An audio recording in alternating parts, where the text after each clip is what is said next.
Okay, so let's talk about latent growth models.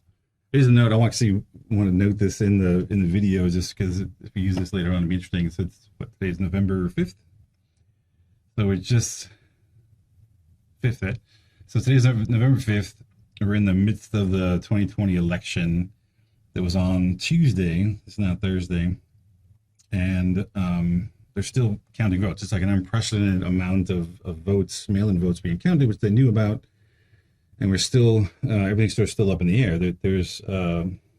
It's too close to call at the moment. It shows it right now shows that sort of Joe Biden is leading, but there's enough votes that can take it sort of one way or the other depending on how the last few states. So it's like we're waiting on Georgia, Pennsylvania. What's the other red one? Yes, I think it's North Carolina.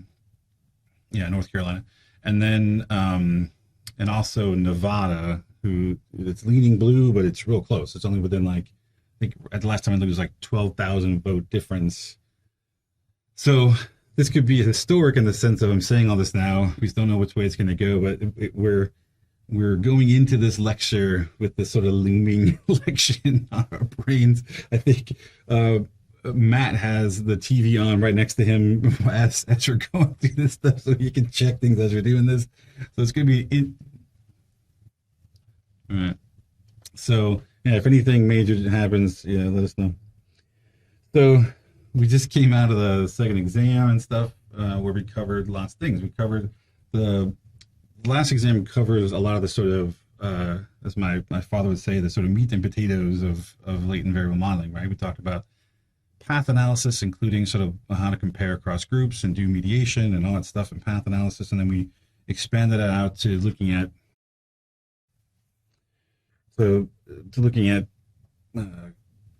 confirmatory factor analyses and then combine those together to do structural regression models. So those are sort of the main things. When people talk about structural equation models or latent variable models, they're typically talking about these structural regression models, or as they're often called, list rule models, because that's one of the first programs that ever really did it. So we spent a lot of time talking about all those things, and we've now come to the other side of this exam hurdle, which closed last night, and I need to start actually grading them. But we're going to shift to sort of adding on more things to these models, other ways that can be used and utilized to answer different types of questions. And one of the first sort of nuanced things we're going to talk about in terms of latent variable models is this idea of these latent growth models. And we're going to talk about latent growth models for the most part. At the end, we'll talk about something that's called variable latent growth, which sounds crazy because now we're talking about two layers of latent in here.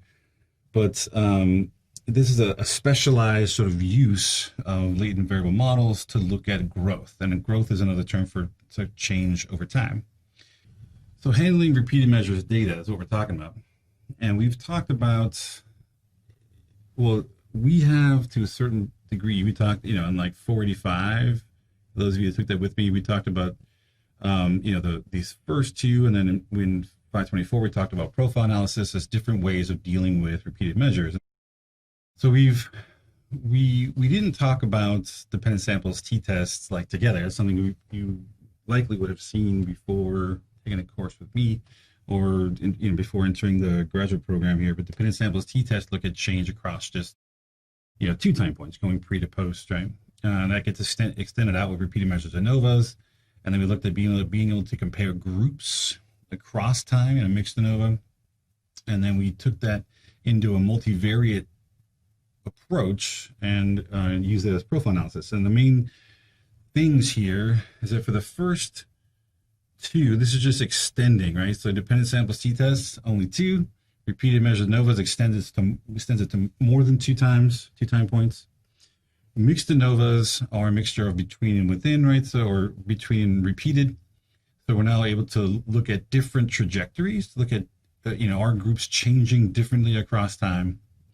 The main thing that changes to profile analysis, because it's really answering the same question between mixed ANOVA and profile analysis, is the assumptions. Mixed ANOVAs have sort of strict assumptions. Right? They're hard, sometimes hard to meet, like sphericity. I'm sure we spent way too much time talking about. But it's a really difficult, assumption to meet. But if you can meet it, this univariate approach actually has a little bit more power to it. With profile analysis, we're able to look at the change across time multivariately, and the assumptions are a little bit weaker. They're easier to meet because of that. We sort of soften some of the assumptions, but then we also lose a little bit of power going from a univariate approach to a multivariate approach. So one thing we never really talked about, because we spent some time talking about multiple regression, and we've even talked about multi-level models and sort of linear mixed effects regression models. And we've touched a little bit on how you can use regression to track change over time, but we've never really talked about it like, a little more fully, this idea of sort of using regression to look at change. So this random intercept, random slopes model, I may not have ever called it this in general, but we have talked about this at least a little bit. When we talked about multi-level models are basically random intercept, random slopes models, right? You're able to, every group is able to have its own intercept, which is why it's called random intercepts, and every group is able to have its own slope. You're actually able to have random intercepts, random slopes. You can have fixed slope, random intercept, fixed intercept, random slope, or you can have combinations of those things depending on how much variability there is in the intercept or the slope. So in a multi-level model,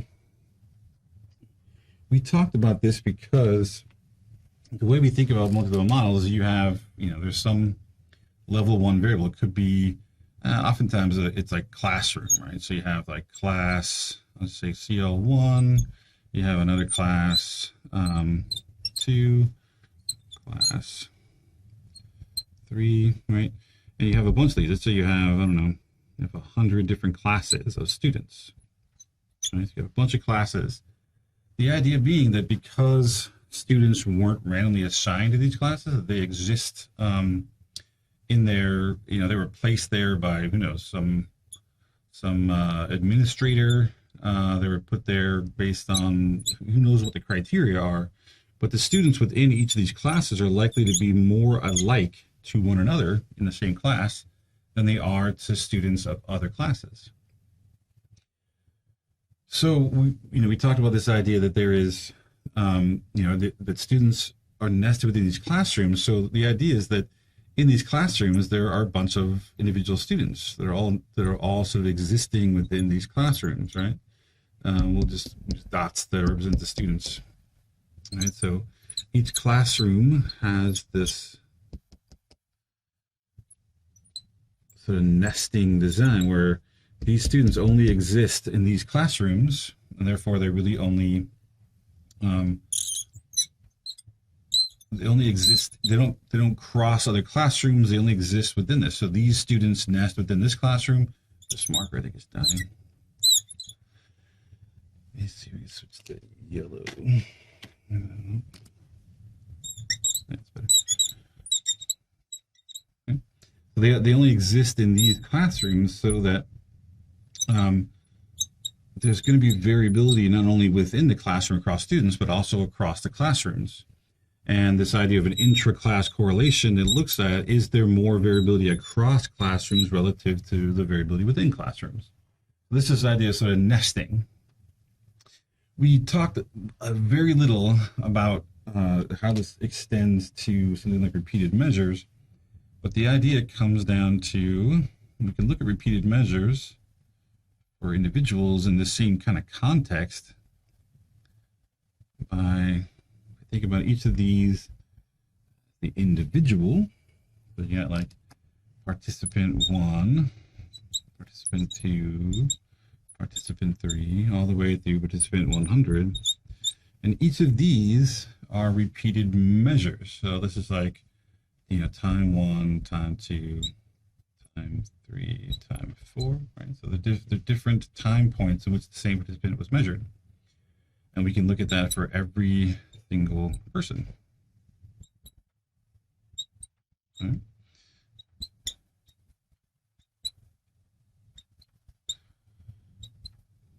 So we can actually use the fact that subject responses or participant responses nest within participants, and we can look at the variability within participants relative to the variability across participants and do this as a linear mixed effects model, as a multi-level model, where the time points, the responses themselves, are the level 1. This is level 1.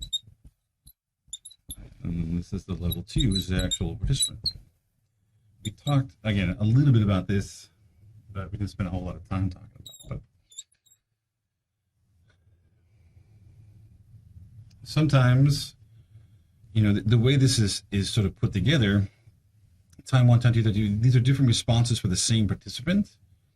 But if we actually want to track if there's change across time, we'd have to put a little bit of structure to this to look at how, you know, is there a linear increase or decrease across time? And that's sort of where we're getting into growth.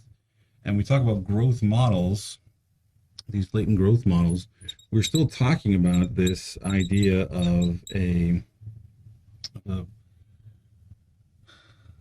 random intercept, random slopes type model, sort of like this with multi-level model. And you can actually, what we're doing in latent growth in a latent variable approach can be done in the same way through a multi-level approach with the same results. You get almost the exact same results doing it either way.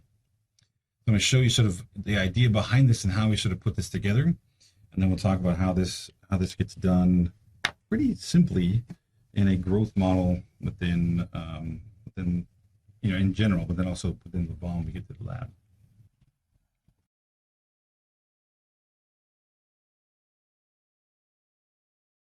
No, we barely even talked about it. Something we should talk about a little more today, probably during lab.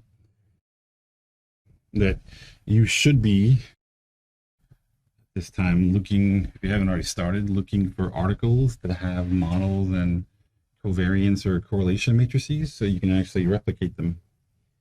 So you definitely need to be on that, because it is, I mean, I'm not going to hold it that date, but that was sort of just a suggested date of when we should be doing it anyway. But it's going to be within the next couple of weeks, so we need to get that done and in. It's not a super elaborate project in the sense of the write-up and stuff. All you really need to do is find an article that has some kind of structural model. It has to have either a covariance matrix or a correlation matrix combined with the mean and standard deviation of the items. So as long as it has that, you can then model it the way we did it in lab, right? With that multi-group ethnic identity measure scale that we did in lab. You can enter the covariance matrix directly into Levon and model it. So the hardest part of this is going to be able to find a model or an article that has the model, has the covariance matrix or correlation matrix, and has enough detail for you to actually replicate what they do. So that's going to probably take the most time. Once you have that, the rest of it's not that hard.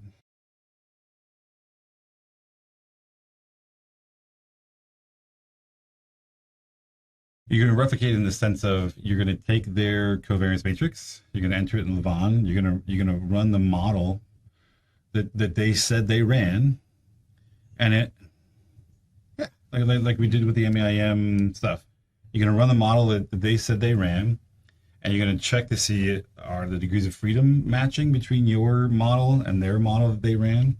Do the loadings or whatever coefficients that are estimated, they look close? Is the fit that you're getting close to their fit? And I guarantee that 9 times out of 10, when you go to replicate it, your degrees of freedom won't match. And you got to figure out what else they did that they didn't say they did. Because they oftentimes they're not completely detailed enough to really get everything in there. And even with my own, I even pointed out that I said the wrong covariance. Like at one point I said we added a covariance between 2 variables, and we looked at it. It actually didn't make any sense. It was the wrong one. When we actually added that in, it didn't look anything like the fit we found. We switched to a different covariance, and all of a sudden it worked. And only reason I was able to figure that out is because I used the modification indices to tell me what the next largest thing was, and it was a different covariance. When we added that, we got the exact same numbers. So there's things like that you gotta do a little data archaeology and figure out. So back to this. So the simplest form of a random intercepts random slopes model is one in which you have responses nested within participants, right? So this is still a nesting model. So you can already think of this as a multi-level, framework. And you want to allow each participant to have their own estimate of intercept and slope. It's like you're allowing each person to start at a different level and to have different slopes across all the participants. So A and the B's in a regression model are typically constant, right? So we usually just have one intercept and one slope for each variable that is fixed. That's why regression is typically thought of as a fixed effects model. And even the ANOVAs and most of the stuff that we have done up to this point, before this class, have all been fixed effects models because we don't allow for random or variability across groups or participants. This means that each coefficient has so typically they're constants, and in a random intercept random slopes model, they're actually random variables. They're allowed to change across participants or groups or whatever it is you have in terms of the different levels of your model. This means that each coefficient, so we're going to estimate an intercept, but we're going to estimate an intercept for every single level 2 unit. That means that we're going to have a mean and a variance of the intercepts. Right? So there's going to be variability across the intercepts. We can actually calculate a variance for it.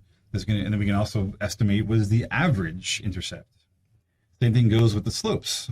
We're going to estimate a slope for every single person, which means that the slopes are now going to have a variability, some variance to it. We can also compute a mean or an average slope.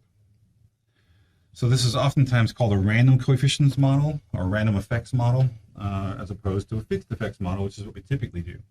So again, these are sort of assumptions that get put in there. Whenever you run a regular linear regression, you're assuming, and we talked about this qualitatively homogeneous population thing that was this like sneaky unstated hypothesis that we always had, or assumption we always had.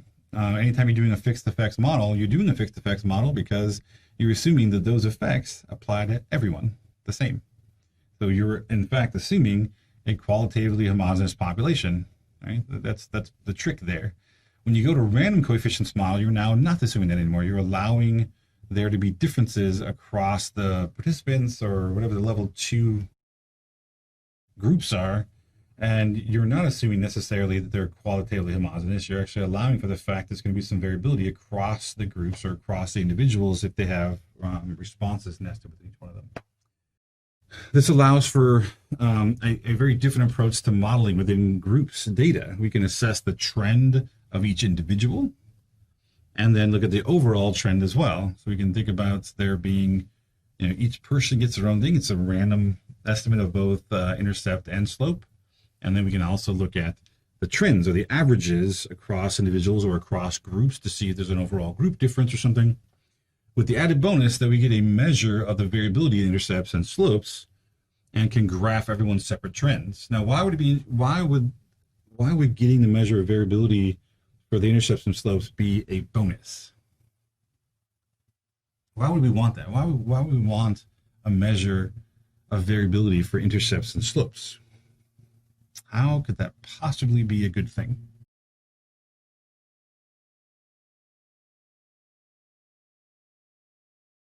You gotta get your brains working again. Get them hamsters back on their wheels running.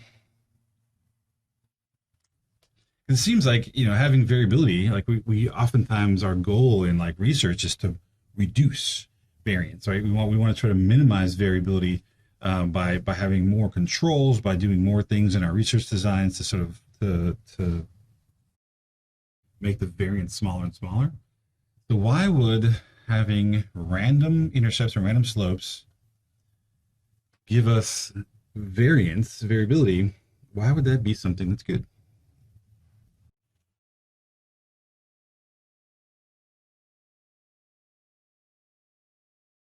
Okay, so making the model more applicable does make sense. It makes it sort of more realistic, right? It makes it more, instead of just assuming that everyone's going to have the exact same value, assuming that people are going to differ some seems to be a little more realistic than a fixed effects model.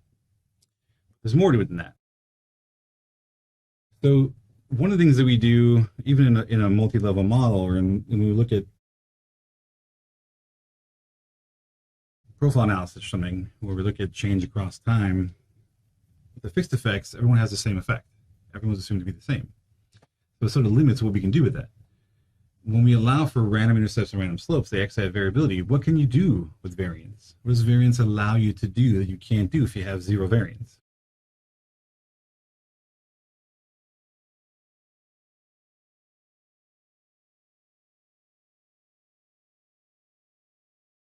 Okay, keep going. Let you make comparisons.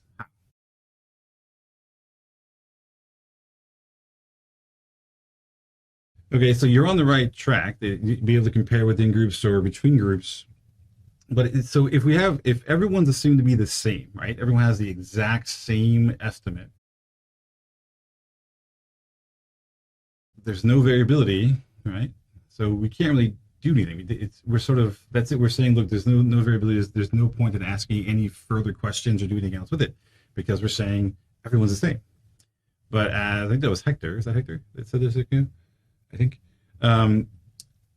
As Hector was saying, if there's variability, we can then start to compare groups, which is true. So let's think, if you start to think about, you have a bunch of intercept estimates and they're all varying across people, you can start to look to see who's in the higher versus lower of those. We can use that variance to predict it. We can now, all of a sudden, we have a new variable that has a variability. Anything that has variability, we can actually compare that variability with other variables that vary and look at things like correlation or things like regression and be able to predict it. So anything that has variance can be predicted, or can be correlated. So by having variability in intercepts, we can say, okay, well, is there some predictor that explains why certain people are higher when they start, certain people are lower when they start? If we have variability across the slopes, we can say, oh, okay, is there some other variable that predicts why some people have higher slopes, some people have lower slopes? We can now start to use the actual slope estimates and intercept estimates as a dependent variable and be able to predict why people might differ in their intercept and differ in their slope. Right, that should blow your freaking mind, because that's not something we've ever even thought about before. Wait a minute, all of a sudden slopes now can be predicted? What the hell are you talking about, right? That's like something we've never even considered before. And now we can. Because of the random intercept, random slopes part, we can start to, so think about things like, the example we're going to use a lot is about math ability, because I have this LSAT data set that has tracks 7th through 10th grade in math. To think about lots of questions we have when we look at the trajectory of math, we say, okay, look, students get better from 7 to 10. That's sort of boring. I mean, it's nice, they get better, but if we can say, look, some students start higher, and when they start higher, they change faster. They get even better over time. Some students are lower, and when they're lower, they actually change slower. So, as an interventionist, you may be thinking, okay, well, we really need to get in and intervene early on and bring their intercept up so they can actually have a better start and will grow faster. But we can also start to look at what if it's parents' education. Your parents' level of education predicts where you start. Students in 7th grade who have parents that went to college start higher. We can now predict who it is and why they might be starting higher or lower in intercept, and then also look at what might be causing them to change faster or slower across time. That is cool, right? That's like, when it comes to stat stuff, I don't get to say cool very often. That's a cool thing. We can actually start to look at it. We can actually use that variability in where they start and how fast they change. We can use that to actually see, can we predict why people are higher or lower, why people change faster or slower, and be able to create all kinds of very complex hypotheses about the relationships between demographic variables, like, again, parents' education, even look at socioeconomic status, look at, gender, whatever the hell you want, to look at are these things predicting the changes or differences in trajectory across time and differences in where they start. And those are things that we can't do otherwise. We've not been able to do so far. If you wanted to do this in a sort of manual way, you can do that without doing growth curve modeling. There's a way you can do this sort of right away. So this is the data I was talking about. This is called the longitudinal study of American youth. It's a little bit confusing because there's also another LSA that's the longitudinal study of Australian youth, which I thought was interesting. It's the same people, and they didn't bother to they're both LSA, which is sort of weird. But so they started looking at, they have individuals that have scores on some kind of math test. I don't know what math test this is. It's probably something like the SBAC or the STAR or something like that, where they give standardized testing in 7th through 10th grade. And I think the reason why they do it this way, why it's 7, 8, 9, and 10, and we don't have 11 and 12 either, I just don't have it. Or oftentimes they stop at about 10th grade actually doing the testing. And I think currently, at least in California, it actually goes, I think it goes 7th, 8th, and then it skips to 11th. They don't do a 9th or 10th, right? So depending on where you're getting the testing from, there could be some differences here. But let's say we have 7th through 10th grade. So this is in wide format, right? So we're used to wide format. Wide format's what we typically do everything in. We talked a little bit about long format when we did multi-level modeling previously, but let's sort of review that again. So wide means that each individual, their scores all fall in one row, right? So we're getting it's listed this way as a wide format. This is what we typically do if we were doing a profile analysis or mixed ANOVA or something, repeated measures ANOVA. This is the format we'd use. We would use this wide format and look at change across time, where each individual row represents a person and time is illustrated as moving sort of from left to right across those columns, right? The wide format. However, we can actually, if we wanted to do this, use regression to try to track change across time. We could do this by simply switching this to long format. The long format is we take the exact same data, and instead of having each individual represented with one row across time, it's now each score that you're interested in is actually represented by a single row. So this is the first person and their math 7 score. This is the first person and their math 8 score. It's the first person and their math 9 score. The first person and their math 10 score. So their 4 scores are now listed this way as opposed to this, the wide format. And it now, after the 4 scores that we're interested in, it switches then to the second person and their 4 scores, and the third person and their 4 scores. Now, if you're interested in looking at change across time, in this way you have to sort of decide what kind of change. Well, let's start at least with linear change, right? So is there a linear change? Are people having a fairly consistent change across math, math 7 to math 10? So when you think about linear change, we always think about, change across the line. It is, but the idea behind linear change is that the change is constant. Whatever the change happens from 7 to 8 is the same as it is from 8 to 9, the same as it is from 9 to 10, because you get in a fixed effects model, you get one intercept where you start, and then the slope is adding that amount of slope every single time you add a new sort of level, a new time. So when we figure this out, linear slope is going to say, okay, 0 is going to be our intercept level. Then I want to take 1 times the slope plus the intercept.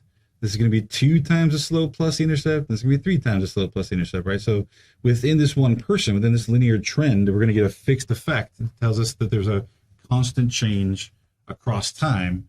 Now, if the change isn't constant, then we can talk about quadratic change or cubic change or other types of change that are not constant like that. But in this sense, this is looking for linear or constant change across time. And just you notice that linear change just repeats. 0 to 3, 0 to 3, 0 to 3. And in this way, the 0, think about regression again. When x is 0, y predicted equals the intercept. And so I'll say that again. When x is 0, predicted 0, y equals the intercept, y equals a. So whichever value, in this case math 7, we indicate as our 0 point, this is where we're going to estimate our intercept value. And every point after that is adding the slope to the intercept as a means of change. Make sense? With me on that so far? Not really?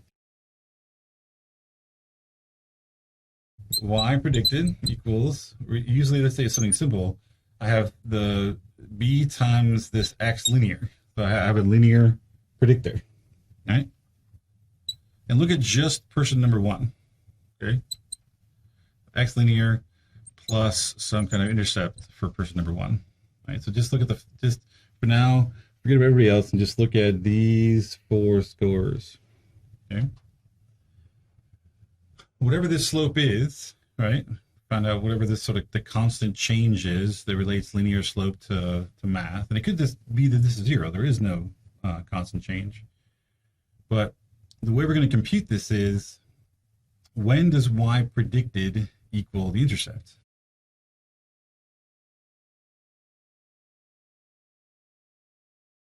When would y predicted? Yeah.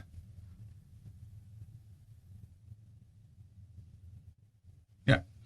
So when this is true of all regression, right? When x is 0, y equals intercept. So we're actually deciding for ourselves where we want to put the intercept. Where are we computing the intercept? By putting the 0 at math 7, we're saying we want to compute the intercept value. The intercept value is going to be, what is the level for math 7? Make sense? So when we look at whatever the slope, let's say the slope is, I don't know, let's say that b equals 5. All right, I'm just making up a number.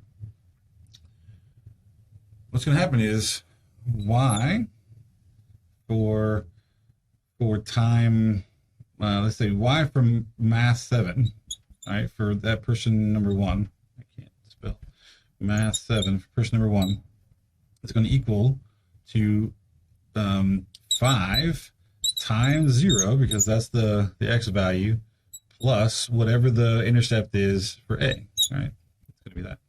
Make sense? When we go to y for math 8, the intercept's still going to be the same. It doesn't change, but it's not going to be 5 times 1.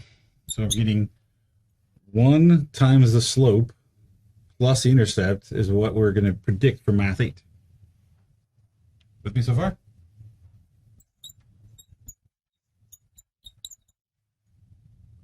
No, those are actual, these math values are actual y. These are the y values, not y predict. That's why I'm not giving you a number, because I don't want to confuse that. These are the actual y values. It's just as we go to predicted, if I want to create another column that's y predicted, the way that gets computed is for the first one, it's just going to be 0 times math 7 plus whatever the intercept value is.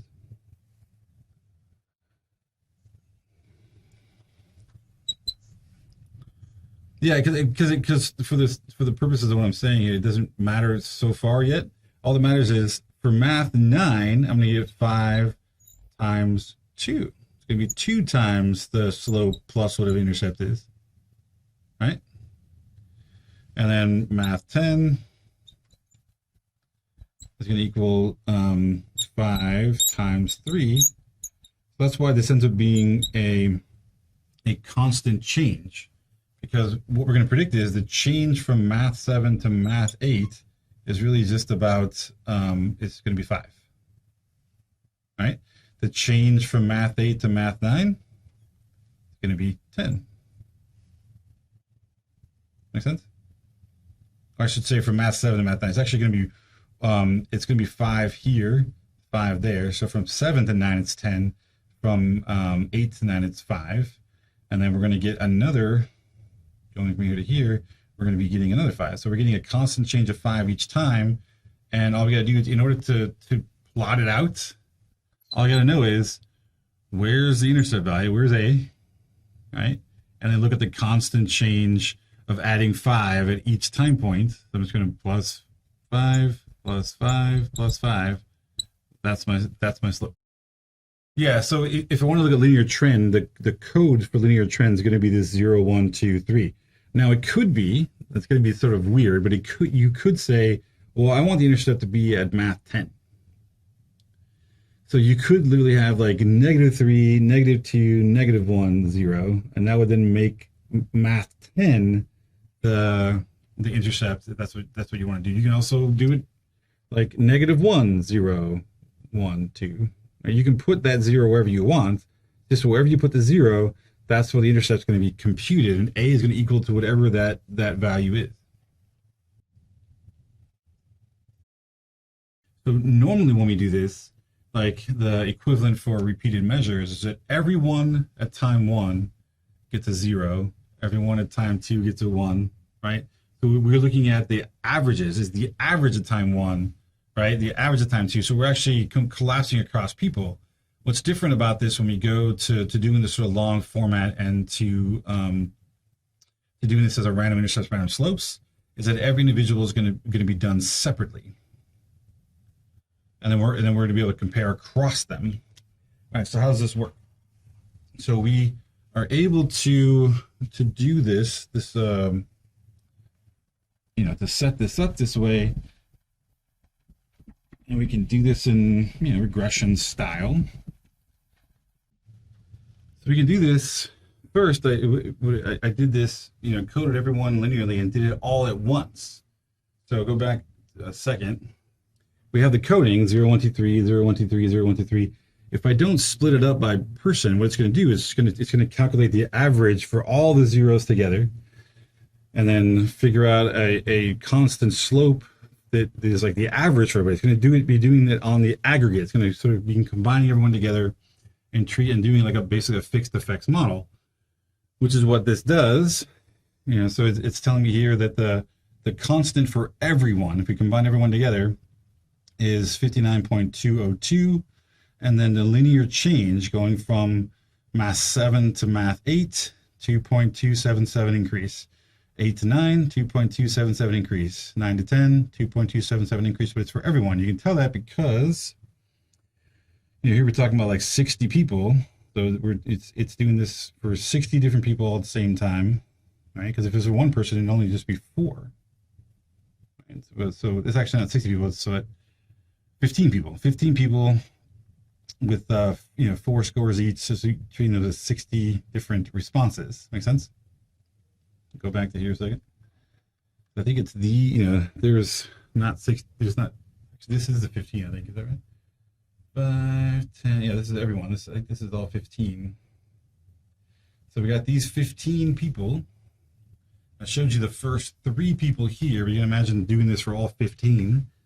So the reason why this shows that there are 60 responses, right, because this is going to be n minus 1, big N minus 1, is because it's the 15 people times their 4 scores. So we got it in long format.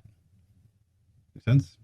So there's 60 individual responses, but really it's still just 15 people. But doing it this way, it's computing an average fixed linear slope and an average fixed intercept value and testing that for us, which is fine. Which is what we typically would do.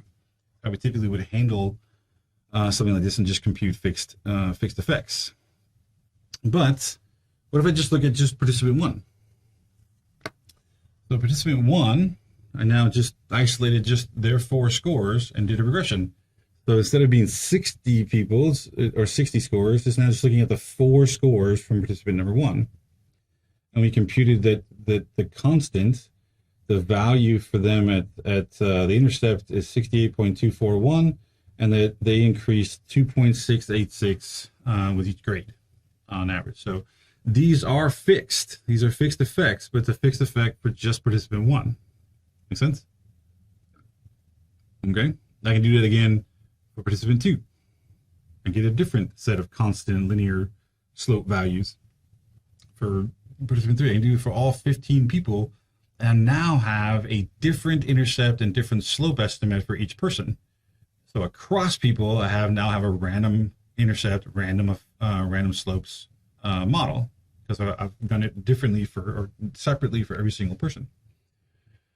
So I can even, I can graph the slope. This is what it looks like. They start off at that 68 point whatever, and they go up to 2.77 or whatever that number was, and that's showing me what this person looks like. Their actual scores may vary a little bit around this, but if you look at a constant rate of change, this is what that person's slope would look like based on their predicted values. This is based on Y predicted. This is their, this is their grades, and this is based on Y predicted. So now this perfectly sort of linear slope, linear line. I guess linear line is kind of redundant, but anyway. So I did this for all 15 people, and I got that this is the intercept and slope for participant 1, intercept and slope participant 2, and go all the way down. You notice there are some people like this one, these two, the first and second, that started, or first and fifth, that started much higher. You have people that started way lower, like participant number 13, who started lower. And you got some people that have, they were changing much faster, right? They had a lot more growth. They had a lot of growth, right? But some people, like this person right here, actually had a negative overall growth. And so did this person. We can use these values plus the codes for X to figure out what their predicted values would be for 7th, 8th, 9th grade, and create those sort of, those lines, one for each person. So once I've done that, this is what I was talking about before, anything that has variability, we can actually then predict. I have a bunch of intercepts. I can now bring in another variable that I have, like maybe something that varies across person, right? I can take maybe the person, look at these 15 people and look at their age, look at their gender, look at whatever I wanted that is a person level variable, and see if that predicts some of this variability, right? Are the female participants scoring higher than the males? Are the underrepresented minority students performing as well as the better represented students? I can look at that because I can look at, are they starting at a different place, and are they changing at a different rate? Because I have multiple estimates for slope, multiple estimates for intercept. I can actually now use that as an outcome measure. I can predict it, which I couldn't do before. Because before, everything was fixed. So everyone had the same intercept. Everyone had the same slope. So there's nothing to predict. It was constant. Now we're allowing everyone to have their own. I can now predict it. I can plot out everyone's line. This is actually a plot of all the lines we see here. And then I added one additional line, this really thick red one down the middle here, is plotting out the average line. So if I took and averaged all the intercepts, which is this 59.203, and then averaged out all the slopes, this 2.277, right? These are the group averages. I can actually then, this bolded line down here is then what I would predict is that middle really thick line is the average. Okay, so we're allowing everyone to vary. Allowing everyone to vary not only where they start, right, because these are different intercept levels, but also how fast they change across time. And then we can compute an average and look at how much everyone varies around that average.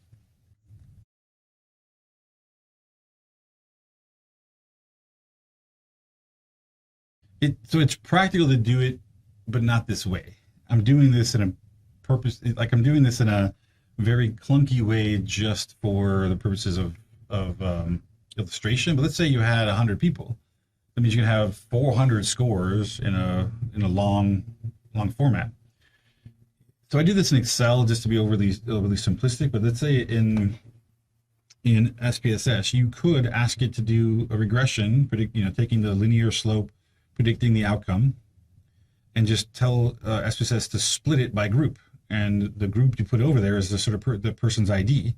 It'll now do 100 different regressions and put it into a table. You can then import that table back into SPSS and then predict it. So it's practical. I wouldn't do it this way, but you could. So how do latent growth models come into this? Right. So we've done all this stuff, and we allow people to have different slopes and different intercepts, and we've been able to compute an average and stuff. That's great. But what's that to do with latent growth? So the term latent growth model refers to a class of models for longitudinal data that can be analyzed in SEM or other statistical techniques such as multi-level or linear mixed effects models. So the thing we're doing is not necessarily specific just to latent variable models. You can do them in HLM and MLM, linear mixed effects. So you can actually do the same type of thing. If as long as you sort of indicate, you can take this, predict these scores with it, indicate that these scores are nested within this participant. This is level 2. These are level 1. You can then create a linear mixed effects model like we did before, looking at multi-level models. You can actually do this and actually do this prediction. It'll actually give you the same information. It'll tell you, what the average intercept and slope are, and then how much variability there is around those because you treat it as a multi-level model. That's another way you could actually do it, and using stuff we've learned from before. You have to do a little bit of tweaking with the covariance structure that we talked. This is something we talked about a long time ago, but to get this to be treated more like repeated measures in ANOVA, you may have to use a different covariance structure than you would if you were treating this as just a regular, like, students nest within classrooms, because it'd have a different. You want one that's sort of auto-regressive or would reflect the fact that there is could be higher correlations between time points because it's the same people. But that's a side note. Okay, we'll come back to that in a sec. All right, so this is not new. It's just we're going to be approaching this from a latent variable framework instead of doing it in a multi-level modeling framework, but it's the same idea. The particular kind of latent growth model outlined here has been described by several different authors and is commonly used this way. Can be specified as a structural regression model with a mean structure. So when we come back to mean structure next, this is one of the big reasons why people like mean structure is to be able to apply mean structure to latent growth. And it can be analyzed with standard SEM software, which means Levon can do it, EQS can do it, Amos. I mean, all these different programs can do latent growth because it's designed for it to be estimated within these types of models, within these frameworks. Okay. To do this, generally requires a continuous dependent variable measure on at least 3 different occasions. Remember, these are latent growth. So we're going to talk about latent variables that sort of track the growth. Just like any latent variable, it's got to have 3 indicators. So because we're going to use the time points as indicators, you have to have at least 3 times in order to look at change. And in order to calculate a constant rate of change across time, you can't do that with 2 time points. You got to have at least 3 to start computing that. Scores that have the same, you need to have scores that have the same units across time. You can't use different measures. Like, you can't track depression across time. At time 1, UCSD. At time 2, it's back depression. You can't have different scales. You got to be on the same scale. You got to be the numbers need to mean the same thing.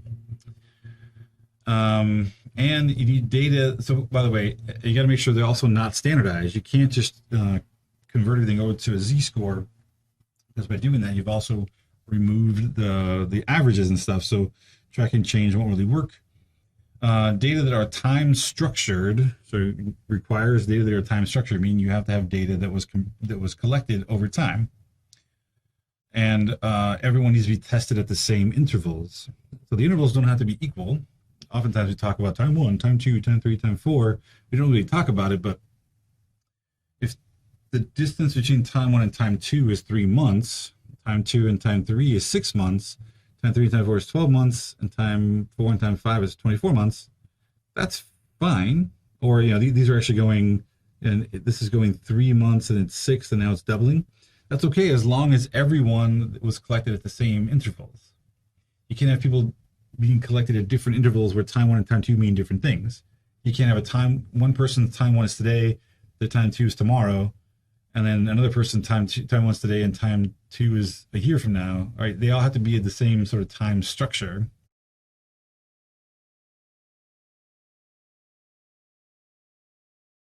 Right. So yeah. So it sounds like the question is, does there have to be uniformity between the times, or does everyone have to measure at the same time? So often when you see the example models, like the one we're going to do that we're going to do as well, they have the intervals are equal because we're looking at math 7, math 8, math 9, math 10. There's a year in between each time, right? But we could have done math 7, math 10, 11, and 12.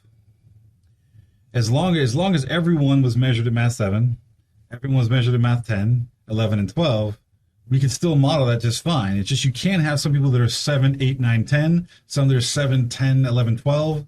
Like, you can't have different time points and put them together into the same model that way, at least not easily. Okay, so the intervals don't have to be equal, but everyone in your data set has to be measured at those same intervals in order for it to work. One thing I want to show you real fast, I'm going to skip forward for a sec just because I want to show you this idea of how they're put together, because we're going to go to the lab now. We haven't got to this point. I'm going to talk about how to set this up in lab. You're going to be like, this doesn't make sense.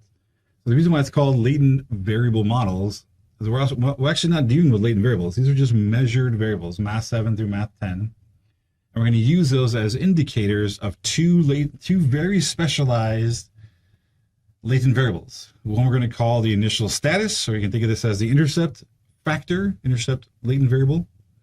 And we're gonna create that by simply putting ones for every single path that is actually coming from initial status to all the variables that we want to predict. So these are just fixed at 1, fixed at 1, fixed at 1, and fixed at 1. For linear change, we're going to add in those same codes, the same coefficients. So whichever time point we want to be the intercept, that's going to get a 0. Right?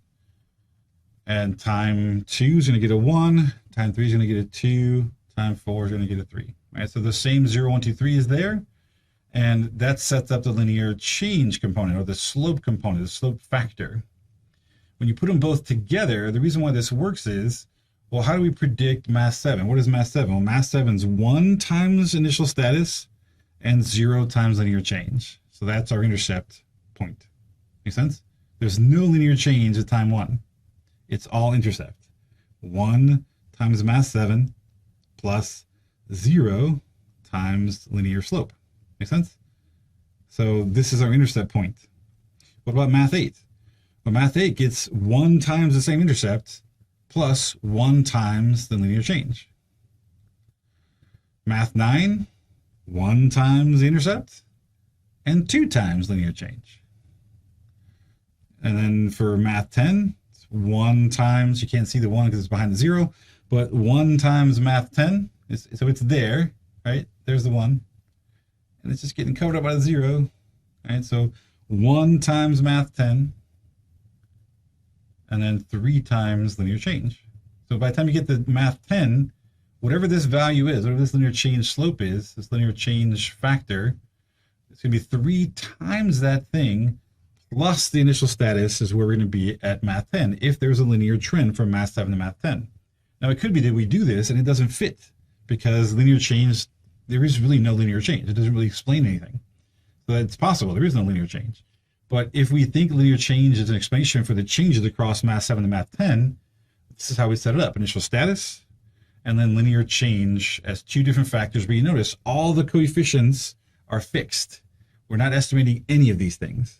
We're only estimating the variances of these 2 variables, a covariance between them, and the error variances for each of the time points. But the actual factor coefficients, the loadings, are all fixed. And that's why it's a special case, because these are factors that have a very particular set of skills. They have a very particular loading structure that makes it both intercept and linear slope. And we'll talk about some other ways you can do this, like how you set up quadratic change. How if let's say this was math 7, 10, 11, 12, well, we probably wouldn't use these same coefficients. They might look a little different, right? Because it's not going to be completely linear change from math 7 to math 10, right? We may have to think about how to do that differently. So we can talk about that later. But for now, I wanted you at least to see the basic structure, because we're going to then set this up and run this in lab today.